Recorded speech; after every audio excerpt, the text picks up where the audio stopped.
আপনিও কি আমার মতন একজন সাউথ ইন্ডিয়ান ফুড লাভার? তাহলে আজকের ভিডিওতে রয়েছে আপনার জন্য দারুণ চমক। তাহলে ভিডিওটি শেষ অবধি দেখতে থাকুন, স্কিপ না করে। আর যারা নতুন দর্শক আছেন, এখনই ঝটপট সাবস্ক্রাইব করে দিন আমেরিকা উইথ বাঙালিয়ানা চ্যানেলটি, যাতে আপনারা আরও নতুন নতুন ভিডিওর সাক্ষী থাকতে পারেন। তাহলে চলুন দেরি না করে শুরু করছি আজকের ভিডিওটা। নমস্কার, আমি সুবর্ণা চলে এসেছি আপনাদের সামনে আমেরিকা থেকে আরও একটা নতুন ব্লগ ভিডিও নিয়ে। কেমন আছেন সবাই? আশা করি সবাই খুব ভালো আছেন, আমিও মোটামুটি আছি।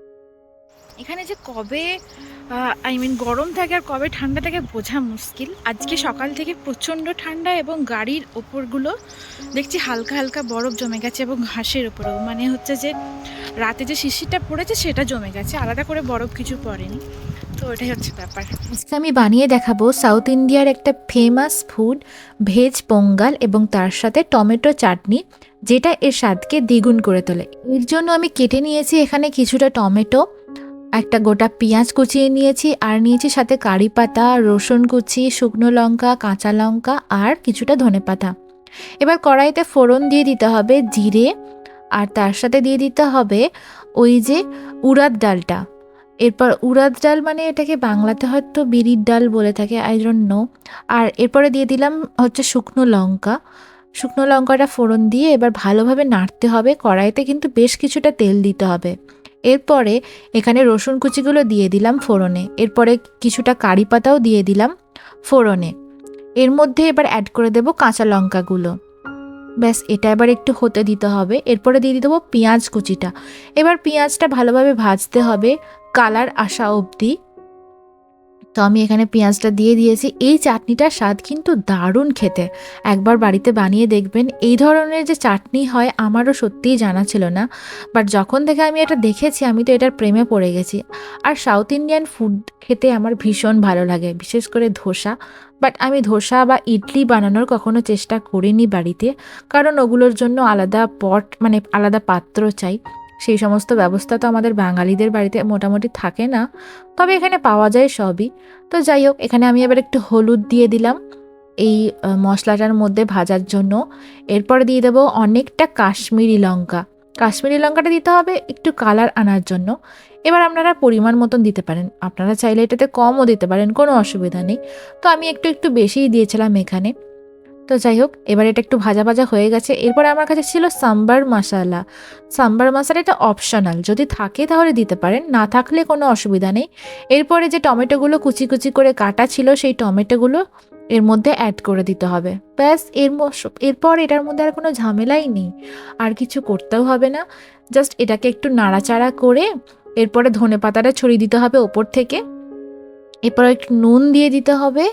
ব্যাস, এরপরে ঢাকা দিয়ে একদম লো ফ্লেমে রেখে দিন, লো টু মিডিয়াম ফ্লেমে রেখে দিন 10-15 মিনিটের জন্য। মাঝে মাঝে একবার করে নাড়াচাড়া করে দিলে অবশ্য ভালো হয়। তো এই যে এখানে আমার কিন্তু চাটনিটা রেডি হয়ে গেছে। দেখতেই পেলেন কত সুন্দর, কত ইজিভাবে আমি চাটনিটা বানালাম। এটা কিন্তু খেতে দারুণ হয়, একবার কিন্তু অবশ্যই বাড়িতে বানিয়ে দেখবেন। এটা রুটির সাথেও ভালো লাগবে এবং ভাতের সাথেও ভালো লাগবে। আমি দুটোর সাথেই খেয়েছি, আমার ভালো লেগেছে। এবার চলে আসি পোঙ্গালটা বানানোর জন্য। এখানে আমি নিয়েছি কিছুটা সিম্পল, আমাদের বাড়িতে প্রতিদিনের রান্নার জন্য ভাতের জন্য যে চালটা ব্যবহৃত হয় সেই চালটা 1 কাপ নিয়েছি, আর নিয়েছি 1 কাপ মুগ ডাল। এবার এই 1 কাপ চাল আর 1 কাপ মুগ ডালটাকে আমি ভালো করে ধুয়ে নিয়েছি। এবার এটাকে ভিজতে দিলাম কিছুক্ষণের জন্য। এখানে আমি নিয়েছি কারি পাতা, হিং, জিরে, গোলমরিচ, কাজু, কিছুটা ঘি, আর হচ্ছে আদাটাকে গ্রেট করে নিয়েছি। আর এই হিংটা আমি এখানে ব্যবহার করেছি সেটাও দেখিয়ে দিলাম। এবার প্রেসার কুকারে কিছুটা ঘি দিতে হবে, তার সাথে কিছুটা তেলও দিয়ে দেবেন। তারপরে ওই গোলমরিচটা ফোড়ন হিসাবে দিয়ে দিতে হবে। গোলমরিচটা যখন এভাবে ফাটতে থাকবে, তারপরে এর মধ্যে কি কি অ্যাড করতে হবে আমি বলছি একে একে। এবার দিতে হবে জিরে। একটু ভয় লাগছিল, কারণ গোলমরিচটা তো জোরে জোরে ফাটছিল পপকর্নের মতো। তো যাই হোক, এর মধ্যে এবার দিয়ে দিতে হবে আদা, যে গ্রেট করে রেখেছিলাম সেই গ্রেট বা আদা কুচি যেটাকে বলবেন আর কি। তো আদা গ্রেট করাটাকে দিয়ে দিলাম এর মধ্যে। এবার খুব সুন্দর কিন্তু গন্ধ বেরোচ্ছিল, গোলমরিচের সাথে ঘিয়ের গন্ধটা দারুণ। এরপরে এটাতে দিয়ে দিতে হবে কারি পাতা। কারি পাতাটা যেহেতু ফ্রোজেন হয়ে গেছে তাই একটু কালো কালো হয়ে গেছে। তো যাই হোক, এরপর এর মধ্যে কি কি অ্যাড করলাম আমি দেখাচ্ছি।